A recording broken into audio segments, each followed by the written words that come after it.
في زاويه الحيطه وفي مكان الحيطه حسام عبد العال كبير عائله عبد العال بيسجل الهدف الاول والفرحه الاولى في الدقيقه 22 من زمن الشوط الاول. حلوه التصويبه، حلوه الركنه، حلوه المهاره، حلو الهدف الجميل لطلائع الجيش، حطها في زاويه صعبه وفي مكان صعب وفي ارتفاع ممتاز مباراة ويسجل هدف التعادل في الدقيقة كام؟ ده في الدقيقة الثانية والأخيرة من الوقت بدل الضايع من عمر الشوط الأول. 1-1 في المباراة، هدف غالي للاتحاد وهدف أغلى لأحمد جلال، لأن هدف النهاردة لأحمد جلال هو أول أهدافه مع الاتحاد السكندري في موسم 2010-2011. أحمد جلال أخيرا يظهر في الصورة ويظهر تشعر ان ممكن يكون في هدف ثاني في المباراه في اي لحظه في اي ثانيه، وفعلا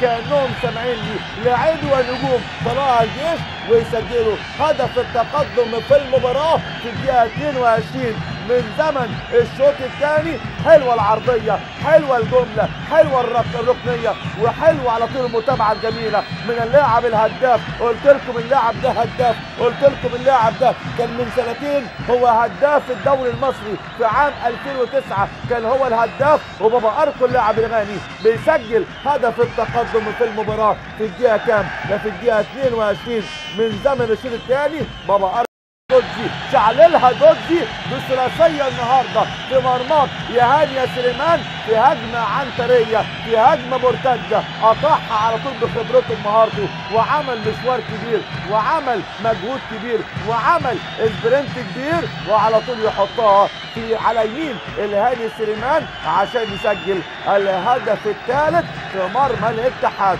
على طول حراسه موجوده من تامر ابو جبل وسرعه موجوده في مهارات وقدرات ولمسات وفنيات اللاعب التجولي دوجي عشان يسجل هدف غالي قوي، الهدف الثالث لطلائع الجيش في مرماك النهارده في مرمى